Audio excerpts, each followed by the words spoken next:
Bonjour. Bonjour. Bienvenue tout le monde. Je m'appelle James. Aujourd'hui, je vais parler de la cuisine française en Louisiane.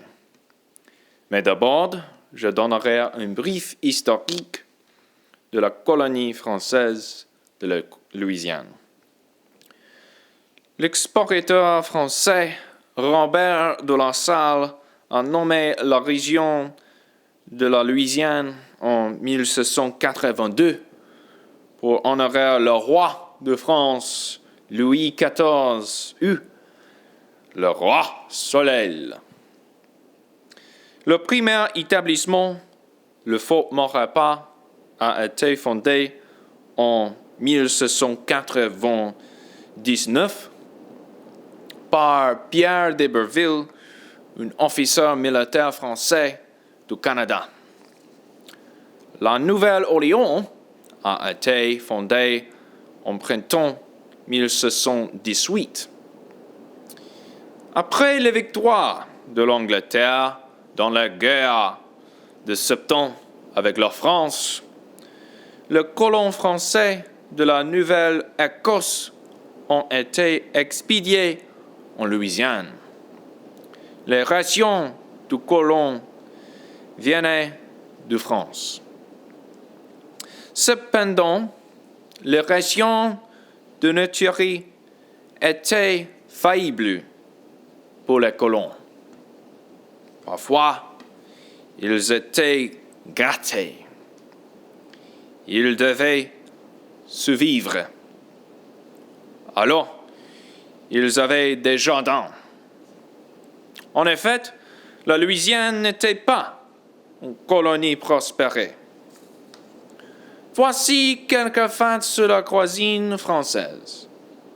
Comme toute cuisine, la cuisine française est influencée par d'autres cultures en Louisiane, comme les cultures africaines, amérindiennes, espagnoles, allemandes et anglaises. Il y a beaucoup de variétés. Suivez-moi dans la cuisine. Je vais vous montrer mon plat préféré. Bon,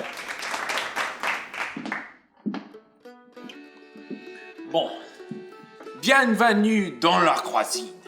J'ai changé mes vêtements. Mon plat préféré de la Louisiane s'appelle Pompidou. C'était une plante que les colons français utilisaient lorsque le pain était gratté.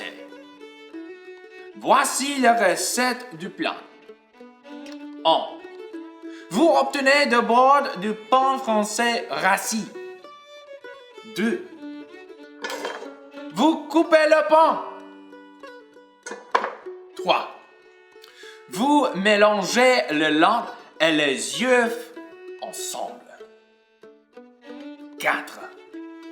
Vous trempez le pain dans le mélange et placez le pain dans une casserole avec du beurre. Ensuite, vous le mettez sur un feu faites cuire pendant 15 minutes. Lorsque vous avez terminé, vous saupoudrez du sucre en poudre sur le pain. C'est ça! C'est très facile. C'est coûteux. Vous pouvez acheter mon livre de cuisine en magasin pour 19 €. Je rigole avec toi. Merci d'avoir regardé. Maintenant, je vais jouer une chanson. Bon, au revoir.